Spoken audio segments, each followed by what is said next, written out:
Hello friends, in today's lecture we will see revision of concentration of solution and examples or problems on concentration of solution. Students, हमने concentration of solution के बारे में third lecture में अच्छी तरह से देख लिया है. फिर भी यहाँ पे कुछ एग्जाम्पल सॉल्व करने हैं and for that purpose here once again we will see some part of this concentration of solution. Now in concentration of solution you remember some important definitions. Means definition मतलब वो बहुत ही simple definition है.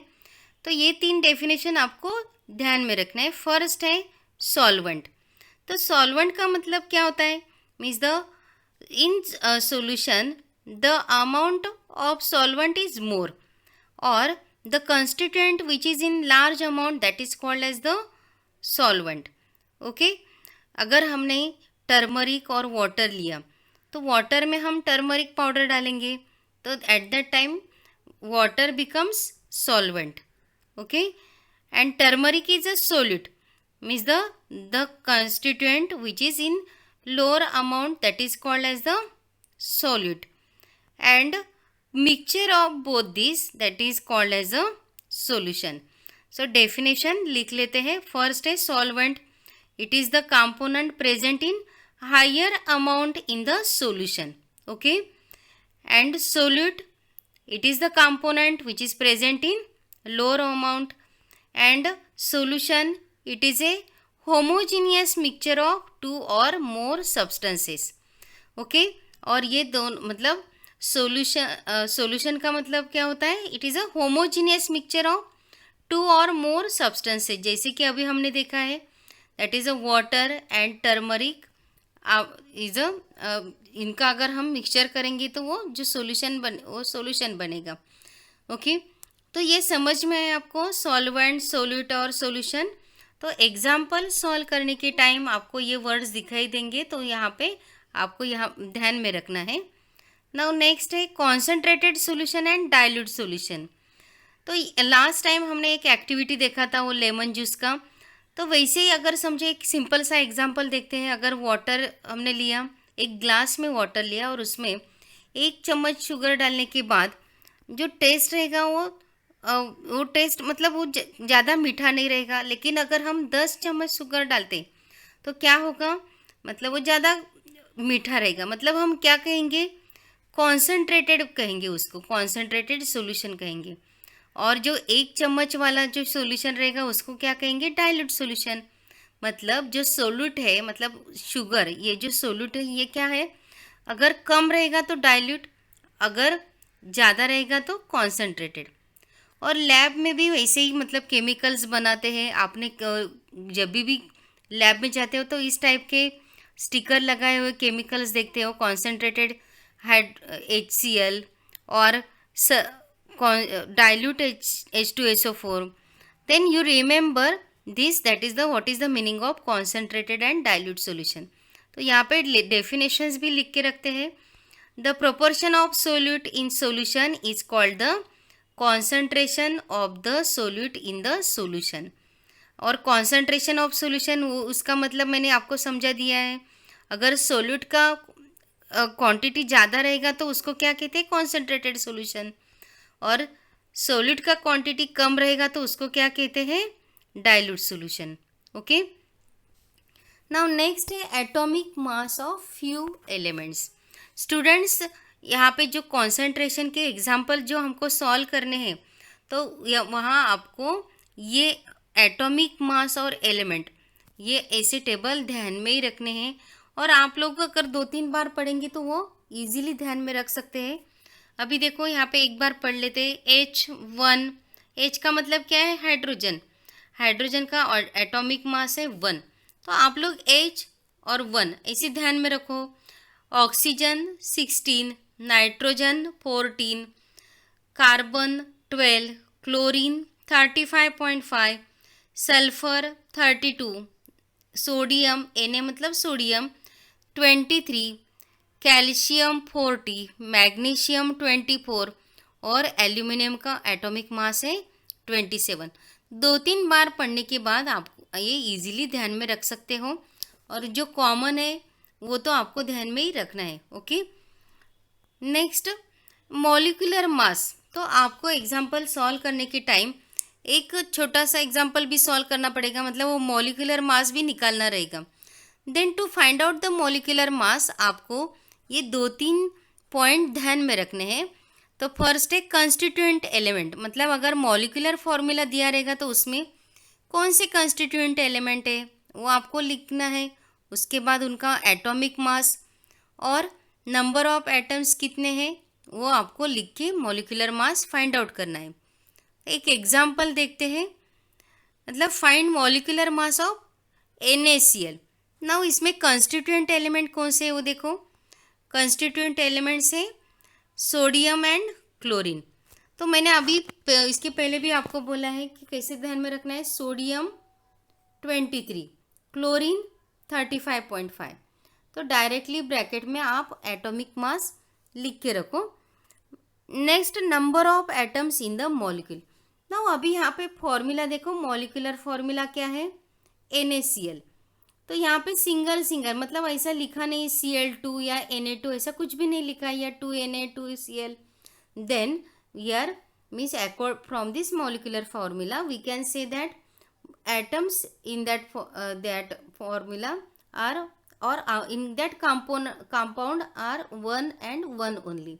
Then here we can write in the bracket that part also, मतलब आपने वो लिखा तो भी चलेगा, अगर यहाँ पे सिंगल सिंगल ने नहीं लिखा तो भी चलेगा, but just for practice you write down here 23 1 35.5 1। Bracket में क्या लिखा है सबको समझ में आया। ब्रैकेट में यहाँ पे 1 का मतलब क्या है, number of atoms in the molecule, and in NaCl 1 and 1 atoms of sodium and chlorine are there, and that's why here it is 1 and 1 is written। तो उसका एडिशन, उन दोनों का एडिशन करने के बाद हमको मिला है 58.5। So in this way molecular mass find out करना भी बहुत ही सिंपल है, आप कर सकते हो। और एक एग्जांपल देख लेते हैं, मतलब आपको और क्लियर हो जाएगा। Find molecular mass of H2O। तो यहाँ पे फिर से हमको क्या देखना है, कंस्टिट्यूएंट एलिमेंट। फर्स्ट पॉइंट है कंस्टिट्यूएंट एलिमेंट। तो यहाँ पे H2O में कौन सी कंस्टिट्यूएंट एलिमेंट है, हाइड्रोजन एंड ऑक्सीजन, तो वो यहाँ पे लिख लेते हैं। और eight that time only you write down the atomic मास। तो हाइड्रोजन का एटॉमिक मास 1, मैंने फर्स्ट नंबर का ही एलिमेंट था ना वो बॉक्स में, तो H1, और ऑक्सीजन का है 16, तो यहाँ पे ब्रैकेट में वो हमने लिख लिया है। और नेक्स्ट है number of atoms in the molecule. तो यहाँ पे देखो थर्ड पॉइंट कौन सा है, number of atoms in the molecule. तो यहाँ पे H2O मतलब हाइड्रोजन के कितने एटम्स है, 2 है ना। तो इसके लिए हमको यहाँ पे वो कैसे लिखेंगे, 1 मल्टीप्लाइड बाय 2 और 16, then molecular mass is 18। Okay, molecular mass आप फाइंड आउट कर सकते हो अभी। Okay, then here let's write formula for concentration of a solution. तो फर्स्ट फॉर्मूला है concentration of a solution in gram per liter is equal to amount of solute in gram upon volume of a solution। तो आपको यह जब ग्राम per litre में solve करना है concentration, तो जो एग्जाम्पल में दिया है उनका वो हमको लिखने के बाद ये फॉर्मूला यूज़ करके आप इजीली सॉल्व कर सकते हो। और ये जो अमाउंट ऑफ सोल्यूट और वॉल्यूम ऑफ सोल्यूशन वो एग्जाम्पल में दिया रहेगा। नेक्स्ट है concentration of a solution in mole per litre is equal to quantity of solute in mole upon volume of a solution. तो यहाँ पे भी वही ये कॉमन टर्म है, लेकिन यहाँ पे देखो क्वांटिटी ऑफ सोल्यूट इन मोल, तो आपको वो फाइंड आउट करना है। तो वो मोल वो कैसे निकालेंगे, ये जो न्यूमरेटर पार्ट है वो निकालने के लिए और एक फॉर्मूला है मास of A solute in gram upon molecular mass of a solute. तो मॉलिक्यूलर मास कैसे निकालना है वो हमने देखा है, अभी सिर्फ मास of a solute in gram वो हमको दिया ही रहेगा, तो इसके लिए वो वो भी इजी है, आप कर सकते हो। तो चलो एक दो एग्जाम्पल सॉल्व करते हैं। तो फर्स्ट एग्जाम्पल है, find concentration of 3.65 gram HCl in 1 liter solution in gram per litre and in mole per litre. Means आपको ग्राम पर लीटर में भी फाइंड आउट करना है एंड मोल पर लीटर में भी फाइंड आउट करना है। तो यहाँ पे वो फॉर्मूला यहाँ पे एक साइड में लिख के रखते हैं। नाउ हियर कौन सा भी एग्जाम्पल सॉल्व करने के टाइम आपको क्या लिख के पहले फर्स्ट स्टेप क्या रहता है, what are the given things that you have to note.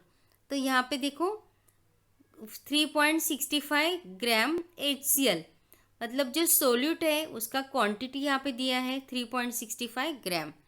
तो वहाँ पे लिख लेते हैं quantity of solute is equal to 3.65 gram and 1 liter solution, मतलब total volume of solution is given that is 1 liter. Now here what we have to find out, concentration of HCl in gram per litre and in mole per, मतलब ग्राम per litre में भी find out करना है और मोल per litre में भी find out करना है। तो at first let's find out in gram per litre. तो वो ये देखो ये फर्स्ट फॉर्मूला हम यूज़ कर सकते हैं। तो यहाँ पे देखो concentration of a solution in gram per litre is equal to amount of solute in gram upon volume of a solution. तो ये बहुत ही ईजी है, सिर्फ आपको यहाँ पे सब्स्टिट्यूशन करना है। दोनों वैल्यू दिया है, amount of solute in gram मतलब यहाँ पे देखो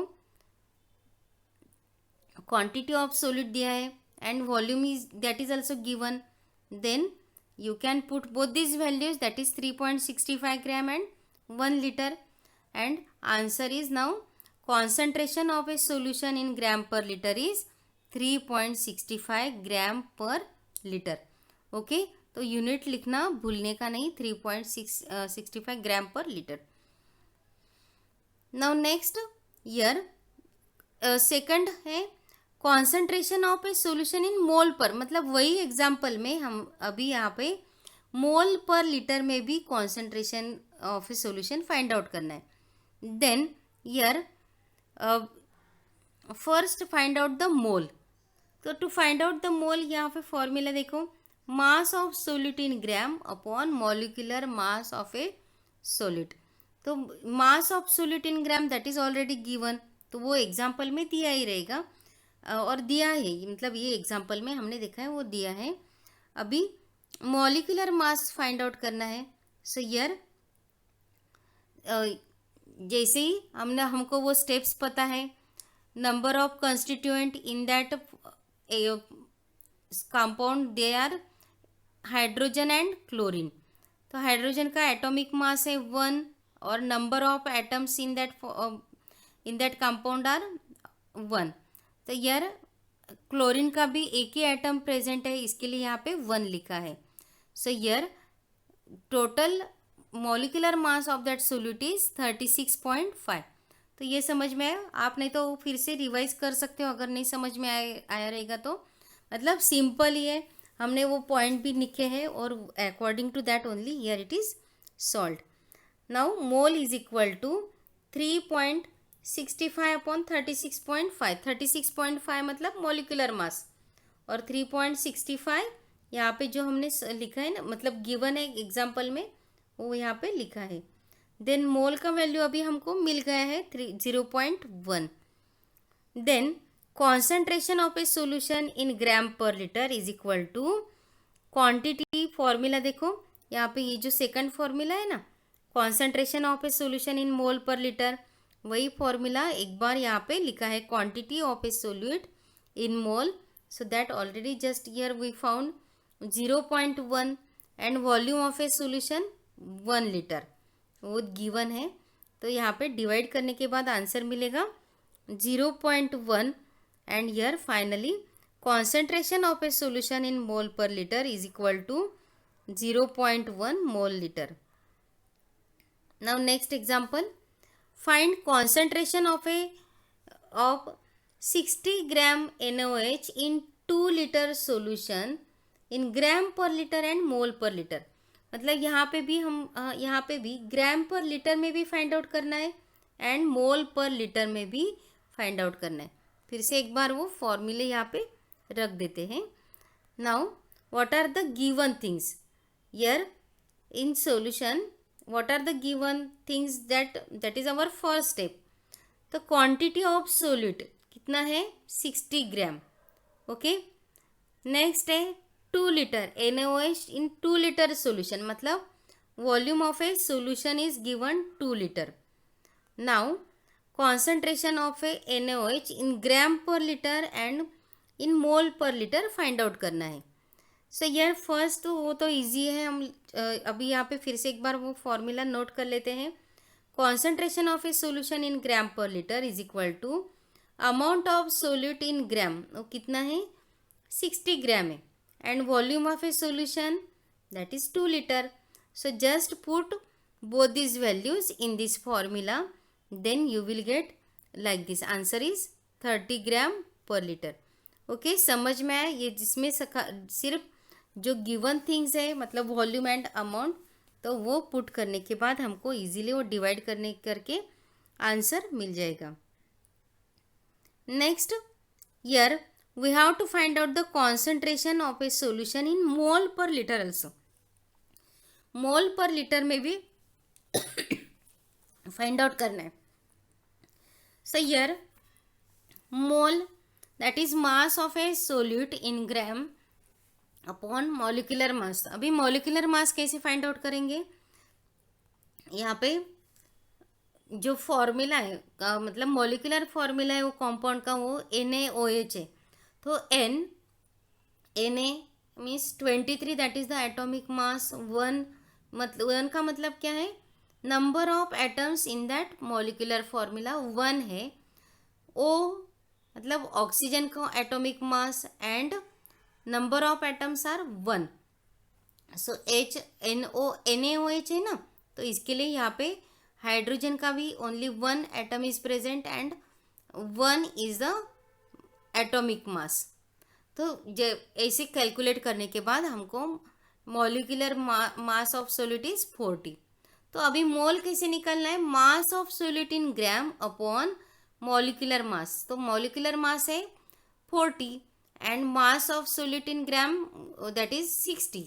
Then here after substitution here we will get, मतलब यहाँ पे 60 ग्राम upon 40 that is 1.5.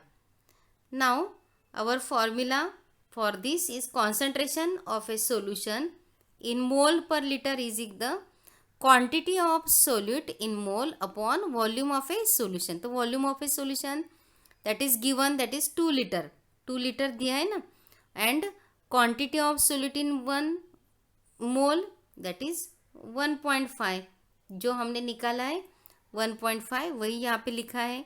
Then after solving this here we will get here 0.75, therefore concentration of a solution in mole per litre is 0.75 mole per litre. Okay, तो आप खुद 1-2 example और solve करो, then you can solve it easily. तो exam में आप ये examples easily solve कर सकते हो, थोड़ा प्रैक्टिस करने के बाद आप लोग इजीली सॉल्व कर सकते हो। ओके, तो ये था आज का हमारा लेक्चर।